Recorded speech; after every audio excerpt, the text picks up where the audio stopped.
Jesus het die harde fluisteringe gehoor en het ook die kyke van afkeer en walging gesien op die gesigte van die godsdienstige leiers. Hy het geweet dat wat hy doen hulle ongelooflik kwaad maak. En hy het ook geweet dat wat hy hier doen uiteindelik sal lei tot hulle finale konfrontasie. En toe reageer hy vir almal om te hoor met 4 stories. Hy vertel 4 stories, ons lees dit in Lukas 15 vers 3 tot 32. Eerstens verduidelik Jesus hoekom hy sit by 'n tafel vir ete saam met tollenaars. En hy doen dit deur die storie van 'n herder te vertel, wat in die woestyn uitgaan om sy verlore skaap te vind. En hy vertel ook van 'n vrou wat ywerig naar stigtelik soek vir 'n verlore muntstuk in haar huis. Toe het hy vir hulle hierdie gelykenis vertel. Wie van julle wat 100 skape het en hy verloor een van hulle, laat nie die 99 in die woestyn agter en gaan agter die verlore een aan totdat hy hom kry nie. En as hy hom gekry het, tel hy hom met blydskap op sy skouers en gaan huis toe en roep sy vriende en bure bymekaar en sê vir hulle, wees saam met my bly, want ek het my skaap wat verlore was weer gekry. Ek sê vir julle, so sal daar in die hemel blydskap wees oor een sondaar wat hom bekeer het, eerder as oor die 99 regverdiges wat nie nodig het om tot bekering te kom nie. Of watter vrou wat 10 drachmes het en 1 drachme verloor, steek nie 'n lamp op, vee die huis uit en soek deeglik totdat sy dit kry nie. En as sy dit gekry het, roep sy haar vriendinne en bure bymekaar en sê, wees saam met my bly, omdat ek die drachme wat ek verloor het weer gekry het. So sê ek vir julle, is daar blydskap onder God se engele oor een sondaar wat hom bekeer. En toe vertel Jesus die storie van die verlore seun en die liefde van 'n vader wat net nie tot rus te kon kom totdat sy seun weer tuis was in sy arms nie. Verder het hy gesê, 'n man het 2 seuns gehad. Die jongste een van hulle het vir sy vader gesê, Vader, gee vir my die deel van die eiendom wat my toekom. Hy het toe die besittings tussen hulle verdeel. Nie lank daarna nie het die jongste seun al sy goed en geld omgesit en na 'n ver land gereis en daar alles wat hy besit het, dis 'n losbandige leefwyse verkwis.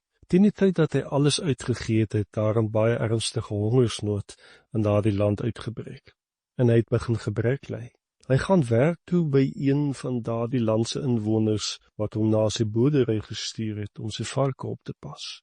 Hy het gewens dat hy sy honger kon stil met die pele wat die varke gewoonlik gevreet het, maar niemand het vir hom daarvan gegee nie. Toe het hy egter tot sy sinne gekom en gesê, hoeveel dagloners van my pa het oor genoeg kos, en hier vergaan ek van die honger. Ek sal opstaan en na my pa gaan en vir hom sê, Vader, ek het gesondig teen die hemel en in die oë. Ek is nie langer werd om u seun genoem te word nie.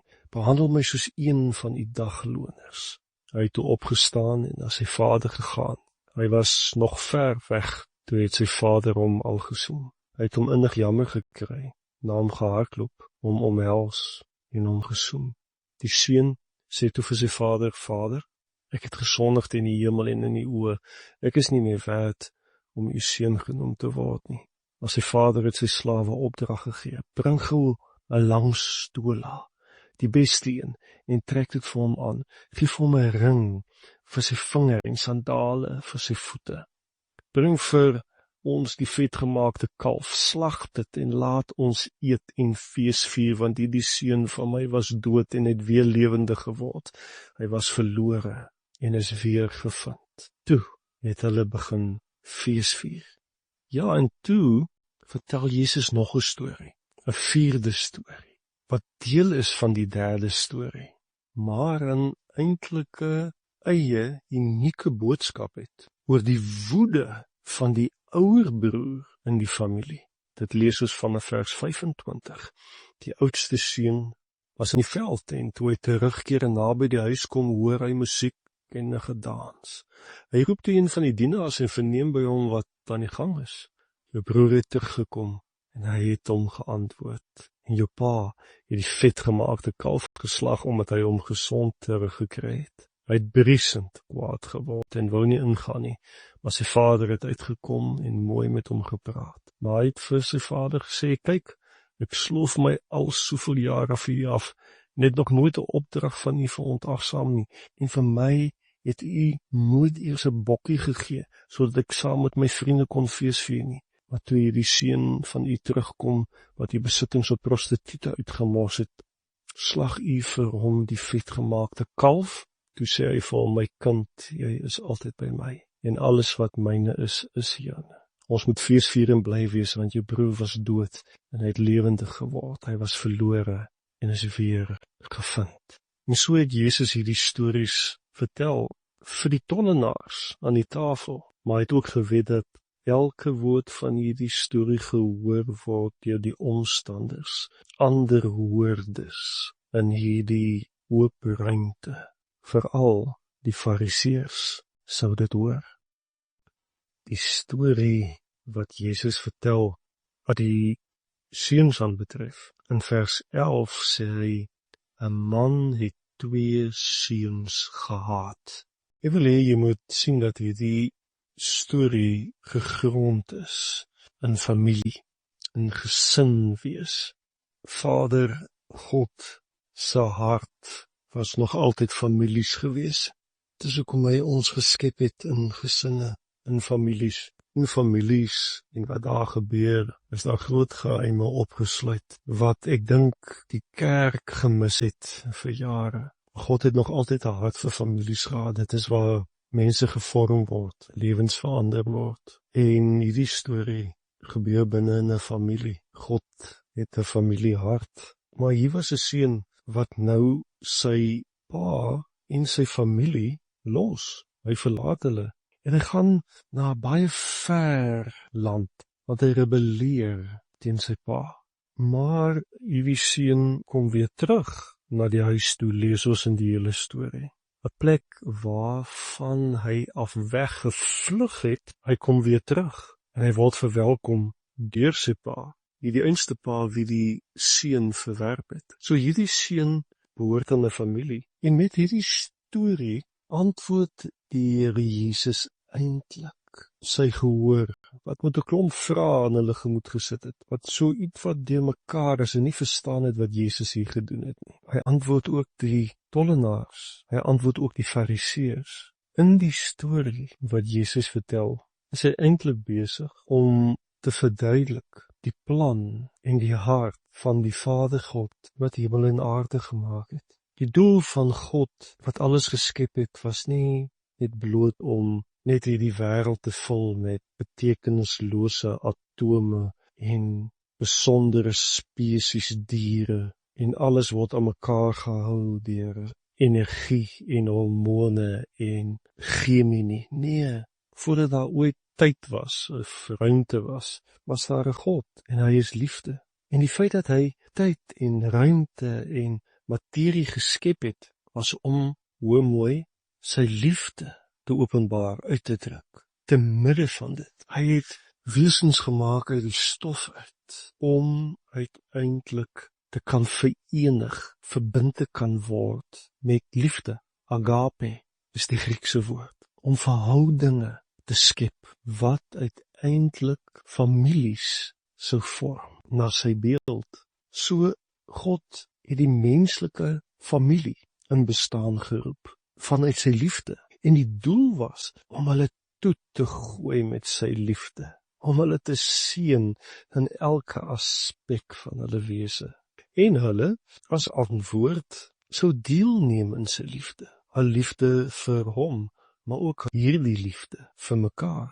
Hierdie familie wat God geskep het en liefhet, sou een wees, verenigd wees in hulle liefde vir mekaar. Jy weet, al ons begeertes en verlange, onsselfs hierdie gevoel van leegheid, is baie keer omdat ons vergeet dat ons geskep is uit liefde, vir liefde, en dat ons behoort aan hom. Ons is skepsels uit liefde, liefde skepsels, liefde delers, uitdelers. Dis is ons nie sonder huis nie, dis is ons nie op die straat nie, mense wat net rondhol sonder doel in hierdie tyd en ruimte nie.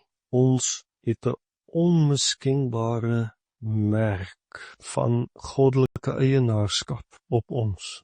En hierdie storie is van 'n jong seun wat ontkoppel word van die plek van behoort en vergeet het dat hy behoort. Die punt van hierdie storie is dat waar die seun ook al mag wees en wat hy ook al mag dink van die vader of sy eie toestand, kan hy nie ontkoppel word van sy identiteit as die vader se seun nie. Kan hy nie ontkoppel word van die identiteit dat hy 'n plek het in die familie nie.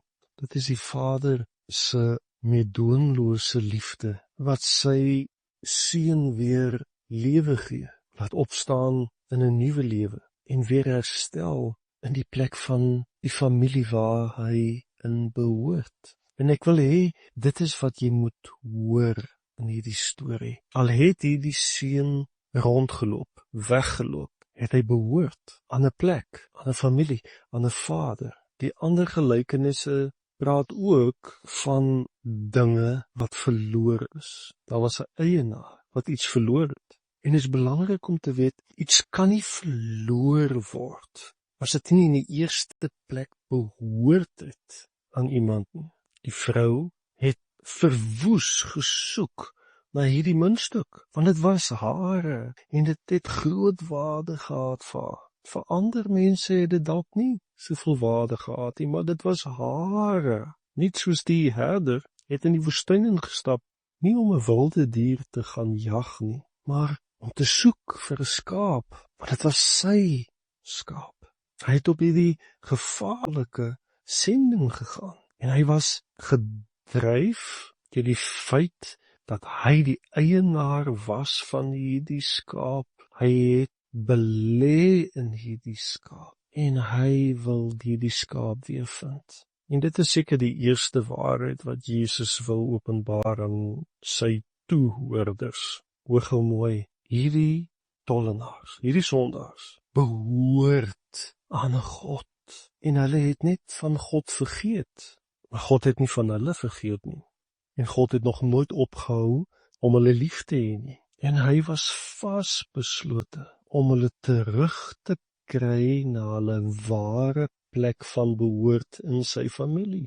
En omdat die Fariseërs verstaan het wat Jesus hier openbaar het, was hulle boos verby. Dit was die grootste skande ooit, want hulle, wat die Fariseërs is, hulle het verklaar dat 'n tollenaar buite God se verbond is, dat God geensins hierdie wesens ag nie, dat hulle geensins aan God behoort nie, dat God hulle verag.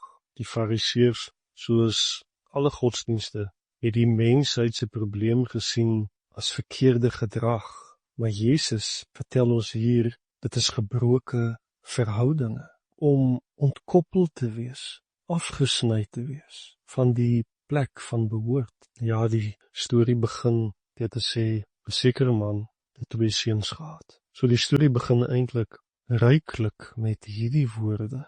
'n Man het gehaat.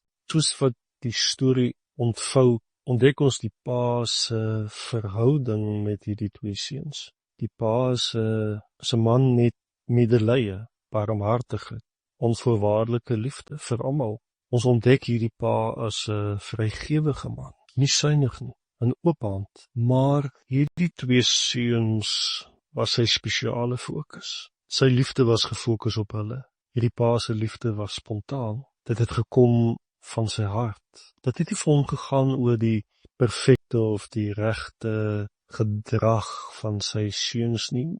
Hierdie pa was 'n eienaar van liefde. Sy liefde het nie afgehaal van die gedrag van hulle om dit te ontvang nie. So essensieel gaan hierdie gelykenis oor die pa, want die lewens van hierdie seuns is gedefinieer deur die verhouding wat die pa met hulle het. En in sy perfekte, gefokusde liefde het die pa geweier om geskei te word van hulle in sy hart. Maak nie saak wat hulle doen nie.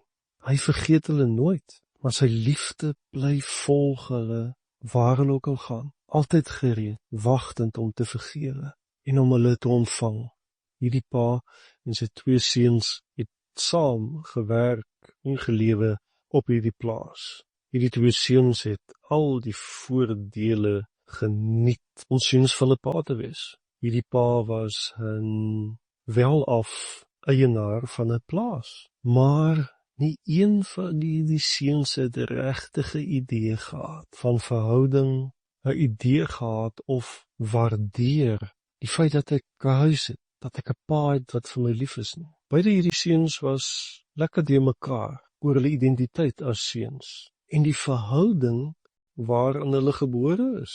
Onthou, 'n seun is in hierdie tyd gesien as die draer van die beeld en gelykenis van hulle pa. En hulle moes hulle pa verteenwoordig. En daarom sou hulle pa moes eer deur sy waardes en sy kultuur en sy persoonlikheid voort te dra, aan te gee in die samelewing, in die dorpslewe, in die plaaslewe. Onthou, die seun was die erfgenaam van die pa se eiendom en het die verantwoordelikheid gehad om die lewe van sy pa voort te sit en die familie, rykdom, kultuur en lewe vorentoe te vat in die toekoms. Die grootste hartseer ooit was as 'n seun 'n ouer sou onteer. Dit kry ons sterk in die Ou Testament.